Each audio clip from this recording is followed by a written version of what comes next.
नमस्कार दोस्तों, स्वागत है आपका आपके अपने फेवरेट चैनल वेल्थ मंत्रा पे। दोस्तों, आज की वीडियो में हम बात करने वाले हैं इंडियन रेलवे फाइनेंस कॉरपोरेशन के आईपीओ के बारे में। जैसा कि हम जानते हैं कि इसका आईपीओ 18 तारीख से खुल रहा है, मंडे से आईपीओ आ रहा है, 18 से 20 तक खुला है। तो इस वीडियो में हम जानेंगे आईपीओ के बारे में, कंपनी के प्रमोटर के बारे में, कंपनी के फाइनेंशियल्स, कंपनी के वैल्यूएशंस के बारे में और आईपीओ की डिटेल के बारे में। वीडियो शुरू करने से पहले अगर आप मेरे चैनल पर नए हैं तो मेरे चैनल को कर लीजिए सब्सक्राइब और नीचे दिए गए बेल आइकन को दबा दीजिए ताकि आपको नए नए जानकारी भरे वीडियो सबसे पहले मिलते रहें। तो आइए दोस्तों, शुरू करते हैं आज का वीडियो। दोस्तों, आज हम बात करने वाले इंडियन रेलवे फाइनेंस कॉरपोरेशन के आईपीओ के बारे में। जैसे कि हम जानते हैं कि मंडे से इसका आईपीओ ओपन हो रहा है, तो आईपीओ में निवेश से पहले हमें कंपनी के बारे में थोड़ा सा जान लेना जरूरी है। इस वीडियो में हम आगे जानेंगे कि कंपनी की बिजनेस हिस्ट्री क्या रही है, कंपनी की थोड़ी सी हिस्ट्री के बारे में बात करेंगे, कंपनी के प्रमोटर और करंट शेयर होल्डिंग पैटर्न हम देखेंगे, कंपनी के फाइनेंशियल्स कैसे हैं, लास्ट 3 साल के फाइनेंशियल्स हम देखेंगे, वैल्यूएशन पे कंपनी कहाँ स्टैंड करती है, वैल्यूएशन हम कंपनी का चेक करेंगे कि कंपनी किस तरह का वैल्यूएशन डिजर्व करती है और किस वैल्यूएशन पे कंपनी शेयर ऑफर कर रही है। और जानेंगे हम कंपनीज की स्ट्रेंथ्स क्या हैं और कंपनी के सामने क्या चैलेंजेस हैं। और फाइनली हम आईपीओ की डिटेल्स के बारे में जानेंगे। तो आइए दोस्तों, शुरू करते हैं कंपनी की बिजनेस एंड हिस्ट्री के बारे में। जैसे कि हम जानते हैं कि IRFC is a public sector enterprise that is the only owned by the government of India. तो इंडियन गवर्नमेंट की आर्म है जो कि मिनिस्ट्री ऑफ रेलवे के अंडर काम करती है और ये कंपनी 1986 में इस्टेब्लिश हुई थी। जी हाँ दोस्तों, इनकॉर्पोरेट हुई थी 1986 में। और ये करती क्या है कंपनी, मेनली कंपनी जो कि है, आप देखोगे कि इंडियन रेलवे के लिए जो भी फाइनेंसिंग का काम होता है तो डोमिनेंट फाइनेंसर यही है। इंडियन रेलवे के लिए किसी भी तरह की फाइनेंसिंग अगर करनी होती है तो गवर्नमेंट की आईआरएफसी, गवर्नमेंट की एनबीएफसी है जो कि इंडियन रेल के लिए पूरी तरह से फाइनेंसिंग का काम करती है, जिसमें आप देख लीजिए रोलिंग स्टॉक एसेट्स हो गया, leasing of railway infrastructure assets हो गया, landing entity under the ministry of railway. आप कह सकते हैं कि किसी भी तरह की फंड रेजिंग की एक्टिविटी अगर रेलवे के लिए होती है तो वो आईआरएफसी का काम है, वो आईआरएफसी करती है। आप देखेंगे आईआरएफसी जो भी वैगन्स हो गए, ट्रक्स हो गए, इलेक्ट्रिक मल्टीपल यूनिट हो गए, लोकोमोटिव्स हो गए और कोचेज हो गए, जो कि रोलिंग स्टॉक एसेट्स के अंदर आता है। रोलिंग स्टॉक एसेट्स का मतलब क्या है दोस्तों? रोलिंग स्टॉक एसेट्स है जो कि एसेट्स हम खरीद लेते हैं और वो रोल ओवर यानी कि आने वाले टाइम में हमारा वर्किंग में रहते हैं। और कोई भी इंफ्रास्ट्रक्चर इंप्रूवमेंट हो, इंफ्रास्ट्रक्चर के लिए कोई फंडिंग जुटानी हो, वो सारे का सारा काम आईआरएफसी के अंडर आता है। तो आप कह सकते हैं कि इंडियन रेलवे के लिए जो भी फंडिंग इंफ्रास्ट्रक्चर के लिए, कोचेस के लिए, और जैसे कि हम जानते हैं कि रेलवे इलेक्ट्रिफिकेशन हो रहा है, अभी कुछ रूट्स पे डबल लाइनिंग हो रही है, तो वो सारे का सारा काम के लिए जो भी फंडिंग की जरूरत इंडियन रेल उसको पड़ती है वो इंडियन रेल फाइनेंस कॉरपोरेशन उसके लिए करती है। और दोस्तों, अगर आप हम बात कर ले रेल के फाइनेंस की तो 2019 के में 1314 बिलियन जो कि फंडिंग हुई है इंडियन रेलवेज के लिए, उसमें से 525 बिलियन जो कि लगभग 40% के पास है वो आईआरएफसी ने करी है। और आईआरएफसी किस मॉडल पे काम करती है दोस्तों? ये काम करती है 30 ईयर लीज बेसिस, लीज के मॉडल पे काम करती है।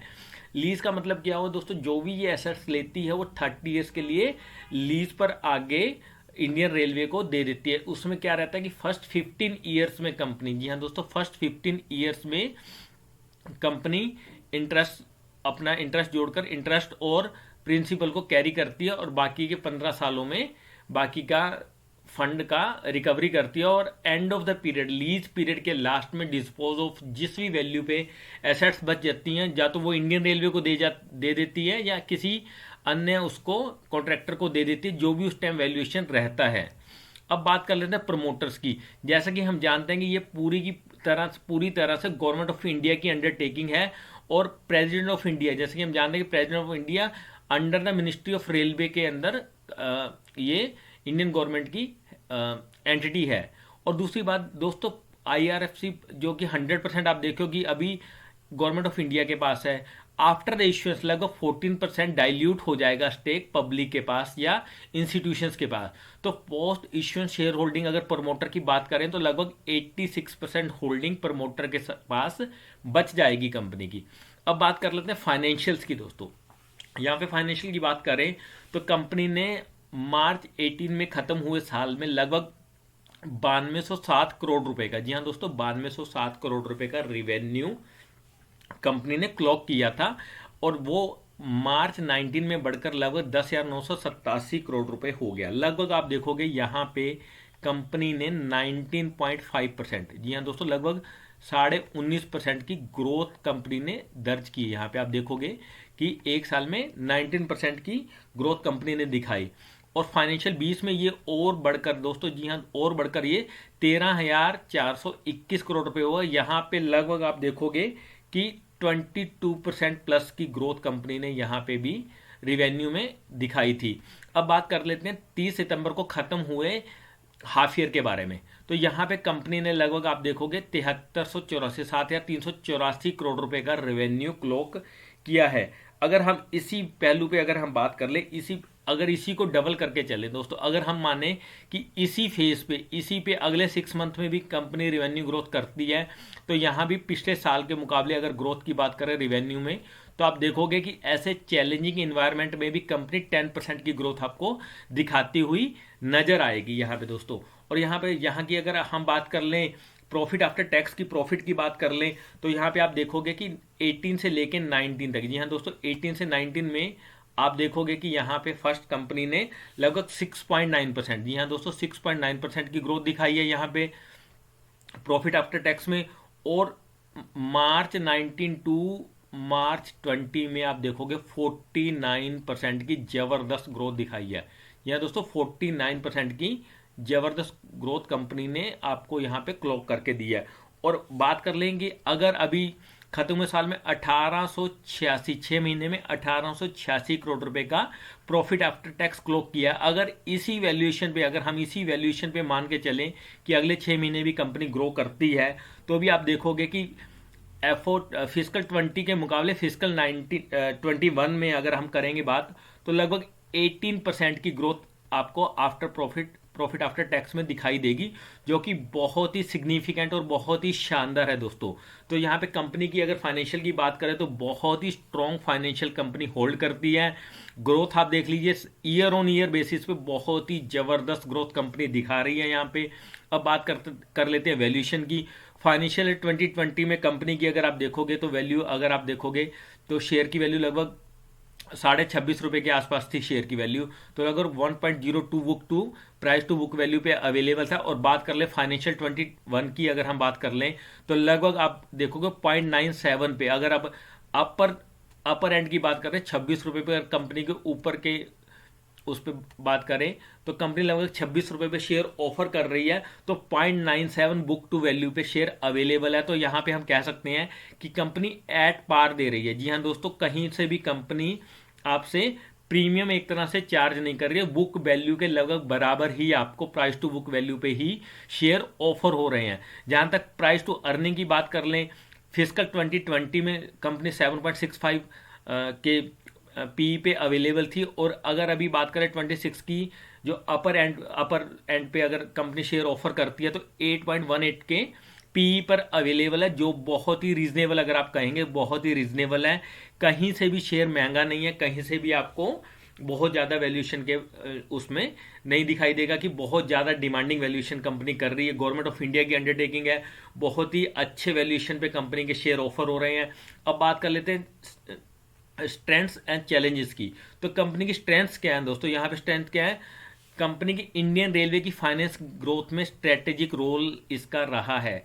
जैसा कि हमने देखा कि मेजर फाइनेंसिंग जो होती है, लगभग इंडियन रेलवे के जो प्रोजेक्ट्स हैं या बैगन प्रिक्योरमेंट है, उन सब का लगभग फंडिंग आईआरएफसी के थ्रू ही होती है।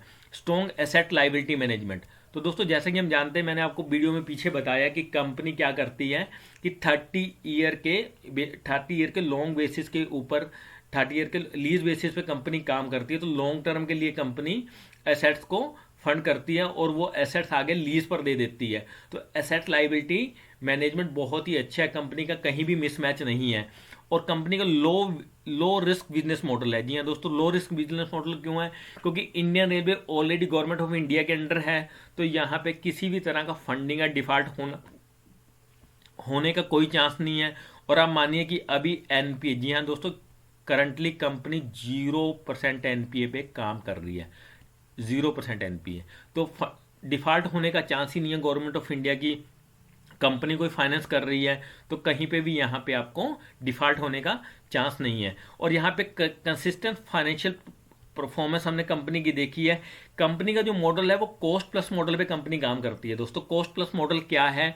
कॉस्ट प्लस मॉडल में कंपनी क्या काम करती है कि कंपनी जो कि फंडिंग जिस जिस भी रेट ऑफ इंटरेस्ट पे फंड लेती है उसमें अपना कुछ मार्जिन ऐड करके आगे लीज पर देती है, या दोस्तों यानी कि प्रॉफिट मार्जिन जो कि चाहे थोड़ा सा कम है लेकिन अपना प्रॉफिट मार्जिन कंपनी पहले से ऐड कर लेती है कॉस्ट में। यहां से आप देखोगे कि कॉस्ट में कंपनी जिस मॉडल पे काम करती है, cost plus profit margin add करके कंपनी काम कर रही है। तो बहुत ही अच्छा बिजनेस मॉडल है। कहीं से भी आप देखोगे कि इसमें डिफॉल्ट के चांसेस नहीं है, गवर्नमेंट ऑफ इंडिया को कर रहे हैं।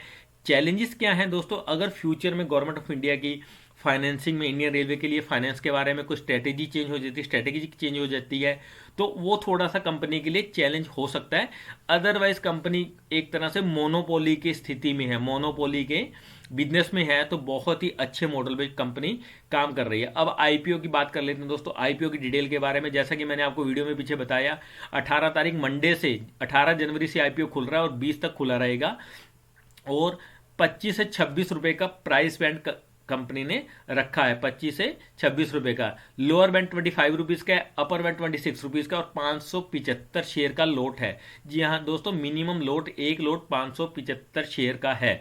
तो इशू साइज की अगर हम बात कर लें दोस्तों यहाँ पे, तो लगभग 178 करोड़ शेयर, जी हाँ दोस्तों 178 करोड़ शेयर कंपनी ऑफर कर रही है, जिसमें से लगभग 118 करोड़ शेयर फ्रेश इशू के हैं और लगभग 59 करोड़ शेयर दोस्तों यहाँ पे ऑफर फॉर सेल है।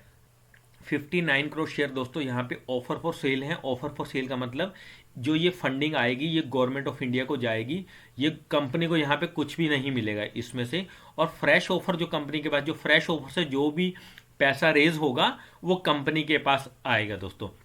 और आगे जैसे कि हमने डेट देख ली है, तो अलॉटमेंट लगभग 25 को फाइनल हो जाएगा दोस्तों, और इनिशिएशन ऑफ रिफंड्स 27 जनवरी को हो जाएंगे। और आईपीओ के शेयर आपके अकाउंट में, डीमेट अकाउंट में अगर अलॉटमेंट आती है तो 28 को आपको आईपीओ मिल जाएगा। और 29 टेंटेटिव डेट है, जी हाँ दोस्तों, लिस्टिंग की टेंटेटिव डेट 29 जनवरी है। तो दोस्तों वीडियो देखने के लिए धन्यवाद। वीडियो अच्छी लगी तो वीडियो लाइक करिए और कमेंट सेक्शन में कमेंट करके अपनी राय जरूर रखिए वीडियो के बारे में, और इस शेयर के बारे में, आईपीओ के बारे में आपकी क्या राय है दोस्तों। और चैनल को कर लीजिए सब्सक्राइब ताकि आपको नए नए जानकारी वाले वीडियो सबसे पहले मिलते रहें दोस्तों। दोस्तों आप स्वस्थ रहें, मस्त रहें और पैसा बनाते रहें, इसी कामना के साथ चलता हूँ और जल्दी ही मिलता हूँ ऐसे ही एक नए वीडियो के साथ। Till then good bye.